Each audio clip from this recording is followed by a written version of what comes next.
Guys आप सबको पता ही है कि $1 is equal to like 81 rupees आज के टाइम पर। और जिस तरीके से मतलब 70 से 80 तक पहुंचा है तो महंगाई और बढ़ती जा रही है। तो वीडियो का टाइटल काफी इंटरेस्टिंग है, RBI's brilliant strategy to make $1 equal to 50 rupees in India, India's master plan to hike rupees value. तो रुपीज की वैल्यू अगर बढ़ेगी और डॉलर के मुकाबले ज्यादा रुपीज नहीं खर्च करने पड़ेंगे तो महंगाई भी कंट्रोल में आएगी। और तो गवर्नमेंट किस तरीके से स्टेप ले रही है तो देखते, काफी इंटरेस्टिंग वीडियो होने वाली है from the channel get set fly fact. और गौरव भाई बहुत अमेजिंग तरीके से समझाते हैं, तो और अमेजिंग वीडियो आप शेयर कर सकते हो get set fly fact channel से।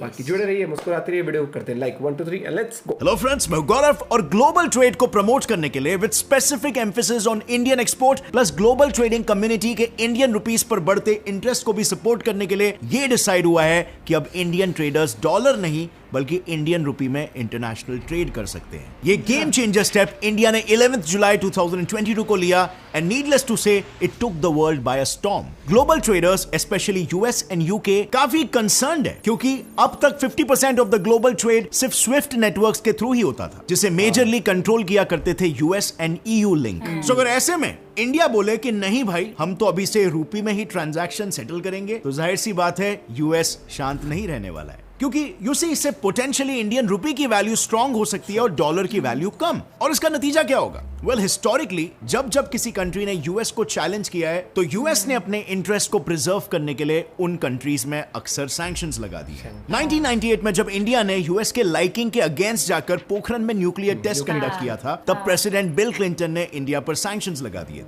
As a result of which US ने इंडिया में आने वाले सपोर्ट को पूरी तरीके से बंद कर दिया था। इसके अलावा वर्ल्ड बैंक ने भी इंडिया के लेंडिंग्स पर रोक लगा दी थी and India lost basically a total of $142 million.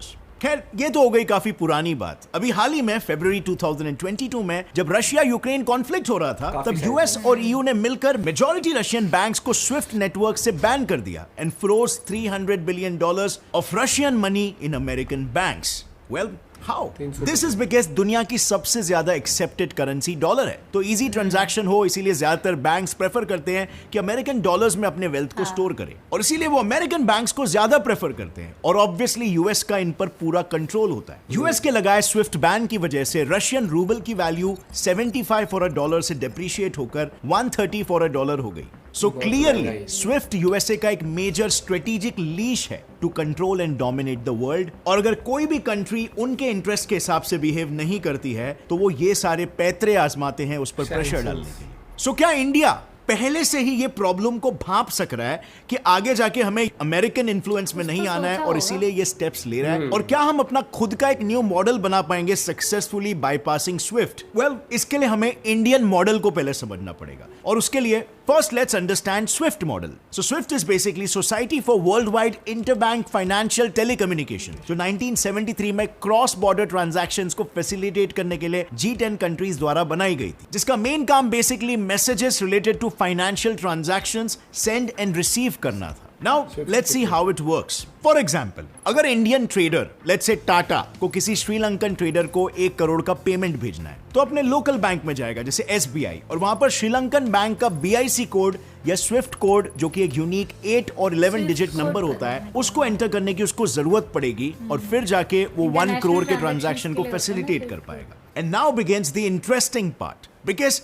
SBI और श्रीलंका का कोई डायरेक्ट लिंक नहीं है, तो डिपॉजिट मिलने के बाद SBI उस फॉरेन बैंक को मैसेज भेजेगा जहां उसका अकाउंट होगा। Let's say for example American bank 1 along with the Sri Lankan banks Swift code. अब ये मैसेजिंग होती है स्विफ्ट नेटवर्क्स के थ्रू, पर जरूरी नहीं है कि अगर अमेरिकन बैंक 1 में SBI का अकाउंट है तो श्रीलंकन बैंक का भी अकाउंट यहीं पर हो। सो SBI से मैसेज मिलने के बाद based on the details submitted, American bank 1 उस अमेरिकन बैंक को पैसे भेजेगा जहां श्रीलंकन लोकल बैंक का अकाउंट है। Let's call this American bank 2, और यहां पर ट्रांजैक्शन डॉलर्स में होगा। सो 1 करोड़ इज इक्वल टू $1,25,916। इतना अमाउंट बैंक 1 से बैंक 2 को ट्रांसफर होगा। On receiving this money, bank 2 जहां पर श्रीलंकन बैंक का अकाउंट है, वो मैसेज भेजेगा अपने कस्टमर यानी श्रीलंकन बैंक को अगेन विया स्विफ्ट। मैसेज ये होगा कि पैसे रिसीव हो गए हैं एंड ओनली देन श्रीलंका की बैंक डोमेस्टिक करेंसी में उस श्रीलंकन ट्रेडर को पैसे भेजेगी और पेमेंट साइकिल कंप्लीट होगा। सो पेमेंट साइकिल काफी बड़ा और कॉम्प्लिकेटेड लग रहा है, right? But still understand the scale of this. World wide 50% transaction SWIFT network के थ्रू ही हो रहे हैं, because it is considered as one of the most reliable service provider. और इसीलिए यही रीजन है कि आज 11,000 बैंक्स स्विफ्ट से कनेक्टेड है. You won't believe, $1 trillion worth of transactions per day इस नेटवर्क के थ्रू होते हैं. और ये ट्रांजैक्शंस मल्टीपल करेंसीज में हो सकते हैं depending upon where the bank account is. But here there is a problem for India. और अगर गौर से देखा जाए ना, तो प्रॉब्लम पे क्यों फोकस करते हैं? There is also an opportunity. देखो, ध्यान से सुनना. द कैच इज कि 40% से भी ज्यादा ट्रांजैक्शंस डॉलर्स में होते हैं. सो ऑफ कोर्स इससे डॉलर करेंसी की सुप्रीमेसी वर्ल्ड मार्केट में बनी रहती है. अब हाँ, ये ओवरनाइट नहीं हुआ है. इनफैक्ट डॉलर से पहले यानी कि वर्ल्ड वॉर 1 से पहले ब्रिटिश पाउंड यानी कि स्टर्लिंग पाउंड की वैल्यू बहुत हाई थी और उसे बहुत ही वैल्यूएबल माना जाता था. इतनी कि ऑलमोस्ट सारे कंट्रीज गोल्ड या पाउंड्स में ही ट्रांजैक्शंस किया करते थे. And the result was during that time 1 pound was equal to $5. लेकिन आज सिचुएशन पूरी पलट चुकी है and the dollar value has taken over the value of pound sterling. Dollar ने ज्यादा ट्रस्ट गेन कर लिया है और ऑलमोस्ट बोल सकते हैं कि एक ऑफिशियल ग्लोबल करेंसी बन चुकी है. पाउंड की वैल्यू अभी भी मे बी थोड़ी ज्यादा होगी, but that difference has hugely been covered. So इसका मतलब आगे चल के पॉसिबिलिटीज है कि इंडिया अगर टैक्टफुली खेले तो अपनी इंडियन रुपीस करेंसी की वैल्यू को भी बहुत ज्यादा बढ़ा सकता है. सो मान के चलते कि अगर इंडिया का गोल है कि इंडियन रुपी की वैल्यू को बढ़ाना है, तो सबसे पहले हमें यह स्टडी करना पड़ेगा कि डॉलर ने आखिर क्या खेल खेला. देखो, वर्ल्ड वॉर 2 आते आते पाउंड की वैल्यू और वर्ल्ड प्लेयर्स के गोल्ड रिजर्व्स गिरने लगे थे. दिस वाज बिकॉज उस वक्त पूरी दुनिया में आर्म्स की डिमांड बढ़ रही थी जो फुलफिल कर रहा था यूएस. और पेमेंट्स आते थे या तो गोल्ड में या फिर पाउंड्स में. तो एक तरफ पूरी दुनिया का जेब खाली हो रहा था और दूसरी तरफ यूएस मालामाल हो रहा था. फाइनली हुआ ये कि कंट्रीज के पास पैसे नहीं बचे. And by now the wealthiest player US countries को लोन देने लगा इन टर्म्स ऑफ डॉलर्स. अब इन सारे रीजंस की वजह से डॉलर की ग्लोबल डोमिनेंस बढ़ते जा रही थी. एंड फाइनली 1944 में हुए ब्रेटन वुड्स एग्रीमेंट ने डॉलर की बढ़ती इंपॉर्टेंस पर फाइनल स्टैंप लगा दिया. यू नो, सारे कंट्रीज को यह मैसेज देकर कि अब वर्ल्ड करेंसीज और ट्रेड डॉलर से ही लिंक की जाएगी और गोल्ड से नहीं. एंड सिंस देन डॉलर एक स्टैंडर्ड करेंसी बन गया, बिल्कुल वैसे जैसे पहले पाउंड हुआ करता था. लेकिन एक और सोचने वाली बात यह है कि कैसे आज डॉलर पर ट्रस्ट इतना ज्यादा है कि मैक्सिमम कंट्रीज और उसके लोग डॉलर में ही ट्रेड करना पसंद करते हैं as compare to any other currency. Well, यहीं पर SWIFT comes into the picture. SWIFT ने डॉलर के डोमिनेंस को एक परमानेंट रूप दे दिया है, क्योंकि आज किसी भी कंट्री को अगर ट्रेड करना है, they absolutely need dollar forex reserves. Well, common market rule है, जिसका डिमांड हाई उसका रेट भी हाई एंड अल्टीमेटली उस कंट्री का जियोपॉलिटिकल इन्फ्लुएंस भी है. और आज के तारीख में यही बात भारत को सेफ नहीं लग रही. एंड हेंस डॉलर को और पूरे स्विफ्ट नेटवर्क को बाईपास करने के लिए RBI came up with a brilliant strategy. इस स्ट्रैटेजी का नाम है vostro account strategy. So well, अब तक Indian banks cross border transactions के लिए सिर्फ नॉस्ट्रो अकाउंट खोल रहे थे. And now you may ask, what is nostro account? Nostro का मतलब होता है are money in your bank. Basically अगर इंडियन बैंक का अकाउंट किसी फॉरेन बैंक में होगा तो इंडिया उसे नॉस्ट्रो अकाउंट बोलेगा. सिंप्लीफिकेशन के लिए अगर हम पहले वाला एग्जांपल ले तो अमेरिकन बैंक 1 में खुले एसबीआई अकाउंट को नॉस्ट्रो अकाउंट बोला जाएगा. But according to the new strategy, India attract करेगा फॉरेन बैंक्स को to come and create your account in Indian banks. And this account will be called Vostro account, meaning your money in our bank. Example के तौर पर अगर American bank या Sri Lankan bank आए और किसी Indian bank let's say SBI में अपना अकाउंट खोले, तो वो अकाउंट हो जाएगा Vostro account. Now understand how things will change. अब अगर टाटा को किसी श्रीलंकन ट्रेडर को 1 करोड़ का पेमेंट करना होगा, तो वो अपने बैंक एसबीआई को 1 करोड़ देगा और एसबीआई डायरेक्टली ये पेमेंट श्रीलंकन बैंक को भेज देगी through Vostro account. Now here the advantage is, क्योंकि इससे वो दोनों अमेरिकन बैंक से हट गए, तो ये सारा पेमेंट इंडियन रुपी और श्रीलंकन रुपीस में ही होगा. सो उसमें दोनों भी कंट्रीज को डॉलर जमा करने की कोई जरूरत नहीं है. इनफैक्ट श्रीलंका ही नहीं, दुनिया का कोई भी कंट्री इंडिया में वॉस्ट्रो अकाउंट खोलकर डायरेक्टली लोकल करेंसी में ट्रांजैक्शंस कर सकता है. सो बेसिकली इंटरमीडियरी प्ले कर रहा यूएस डॉलर की सिस्टम में कोई जगह नहीं है. एंड ऑन द कॉन्ट्ररी, इस सिस्टम के थ्रू जितने ज्यादा कंट्रीज इंडिया से लिंक होंगे, उतना ज्यादा बिजनेस इंडियन रुपीस में होगा और ऑटोमेटिकली इंडियन रुपी की डिमांड बढ़ेगी एंड हेंस बढ़ेगा रुपी का वैल्यू भी बिल्कुल वैसे ही जैसे डॉलर्स का बढ़ रहा है। सो बेसिकली इस स्ट्रैटेजी को फॉलो करके इंडिया इवेंचुअली रूपी को इंटरनेशनलाइज करना चाहता है, क्योंकि जितनी ज्यादा कंट्रीज वॉस्ट्रो प्लान के अंडर आएगी उतना ही ज्यादा कन्वर्टेबल इंडियन रूपी बनेगा एंड हेंस रूपी का डिमांड उतना ही ज्यादा बढ़ेगा। Now interestingly India is not alone in this fight. और भी कंट्रीज है जो स्विफ्ट नेटवर्क को स्किप करना चाहते हैं और अपना खुद का मॉडल खड़ा करना चाहते हैं। इनमें से सबसे पहले आते हैं यूएस के सबसे बड़े एनिमीज रशिया और चाइना। 2014 क्रिमिया वॉर के बाद जब यूएस ने रशियन इकोनॉमी को वीक करने के लिए उस पर सैंक्शंस लगाए, तो रशिया ने फाइनली यूएस के चंगुल से छूटने के लिए came up with their SPFS system. But Russian models में काफी ऑपरेशनल लूपहोल्स थे, so China came up with its own model in 2015 called the CIPS system. अब आज के तारीख में रशिया और चाइना का मेजर ट्रेड सीआईपीएस सिस्टम के थ्रू ही होता है, और यही रीजन है कि पास्ट में लगे यूएस सैंक्शंस का कोई भी खास असर इनके बायलैटरल ट्रेड पर नहीं पड़ा। इनफैक्ट चाइना रशिया का टॉप मोस्ट एक्सपोर्ट डेस्टिनेशन है। सो बेसिकली यूजिंग सीआईपीएस रशिया या कोई भी कंट्री डायरेक्टली चाइना को पे कर सकता है इन देयर लोकल करेंसी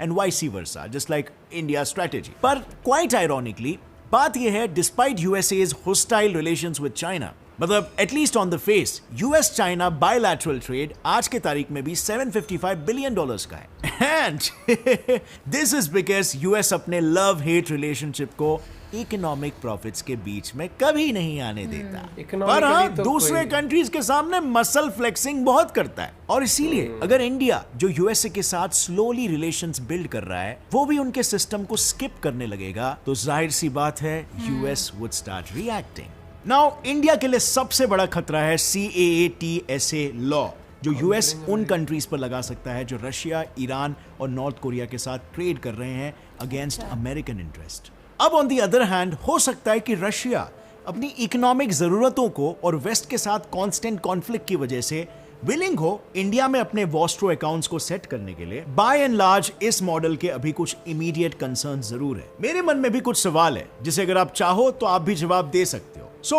हमें क्या क्या बेट्स यूज करने पड़ेंगे या हमें क्या क्या फैसिलिटीज प्रोवाइड करनी पड़ेगी कि कोई भी कंट्री स्विफ्ट नेटवर्क को छोड़कर इंडिया के नेटवर्क में क्यों आना चाहे। इसके अलावा दूसरा सवाल यह है कि इस सिस्टम में एक्सचेंज रेट कैसे कैलकुलेट होगा।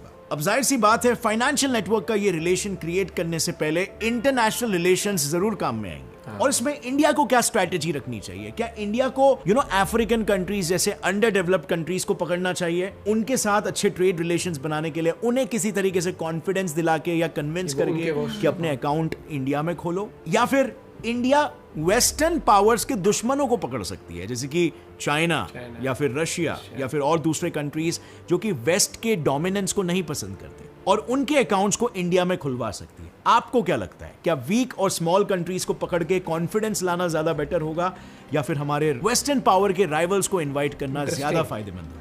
अपने जवाब को नीचे लिखना जो भी आप सोचते हो। And apart from that in general क्या आपको लगता है ये वॉस्ट्रो अकाउंट्स खुलवाना आरबीआई का नेक्स्ट ब्रह्मास्त्र होने वाला है, मोर लाइक वॉस्ट्रो अस्त्र?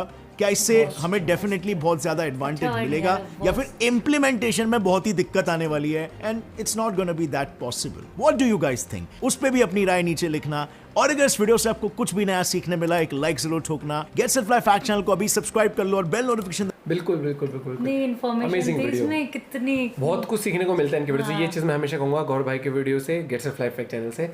और अगर बात करी जाए ये जो वॉस्ट्रो अस्त्र जो कहा गया है, देखो अभी सुनने में बहुत इजी लग रहा है लेकिन इसको इम्प्लीमेंट करने में बहुत चैलेंजेस आते हैं कंट्रीज के। क्या आपके इंटरनेशनल लेवल पे रिलेशंस है वो सब मैटर करता है। एग्जांपल इंडिया अगर चाइना को अप्रोच करेगा तो चाइना बोलेगा मैं तुम्हारी क्यों सुनूं, तुम मेरी सुनो। तो यहाँ पर कन्विंसिंग पावर प्लस किस तरीके से इंटरनेशनल लेवल पे डील करेंगे हम कंट्री से, वो यहाँ पर बहुत अच्छी बात करें कि क्या हमें वीक कंट्रीज से बात करनी चाहिए इस मामले में या फिर हमें जो एंटी वेस्टर्न है, जो एग्जांपल रशिया हो गई, चाइना हो गई, उनसे बात करना चाहिए। तो पहली बात तो देखो हमें अगर रुपये की वैल्यू बढ़ानी है तो ये चीज़ तो है, हमारा जितना डॉलर में रिजर्व रहेगा, ये लगा लो कि ट्रेड में डॉलर जरूरत होता है तो हमारा पैसा वहाँ रहता है पैसा। हमें ट्रेड अगर रुपीस में होने लग जाए तो हमारी करेंसी की वैल्यू बढ़ेगी और जहां आज $1 के लिए हमें 80 रुपए देने पड़ते हैं, वहीं पर $1 के लिए अगर 50 रुपए देने पड़े, जो एक टाइटल भी वीडियो में, कितना फर्क आ जाएगा महंगाई पे। ये चीज बहुत फर्क पड़ती है। आप यही लगा लो ना कि अगर आप एग्जाम्पल कोई भी चीज खरीदनी है, आपको उसके बदले अपनी बहुत सारी चीज देनी पड़ रही है, तो कितना कुछ है। कहाँ डॉलर के मुकाबले रुपीस एक टाइम पे 30 भी था, 32 भी था, हाँ। वो ग्रो, क्योंकि इन्फ्लुएंस डोमिनेटिंग मार्केट में, पूरे मार्केट में यूएस की है, उनकी करेंसी है, क्योंकि उन्होंने इस तरीके से अपना पूरा स्विफ्ट सिस्टम बना दिया कि भैया आपको जो भी ट्रेड करनी है किसी भी देश को भी आपस में स्विफ्ट के थ्रू ही करें।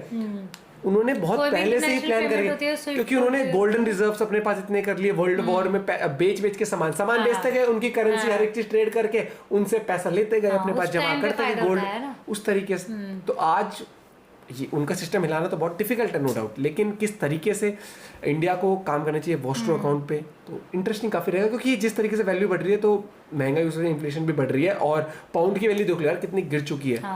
तो आरबीआई को पता है इन चीज़ों को कैसे टैकल करना है, तो प्लान बना रही है, लेकिन उसको इम्प्लीमेंट करना एक चैलेंज रहता है कंट्री के लिए। लेकिन जिस तरीके से इंडिया ग्रो कर रहा है तो आई एम श्योर इस तरीके से कुछ ना कुछ समाधान तो निकालेंगे।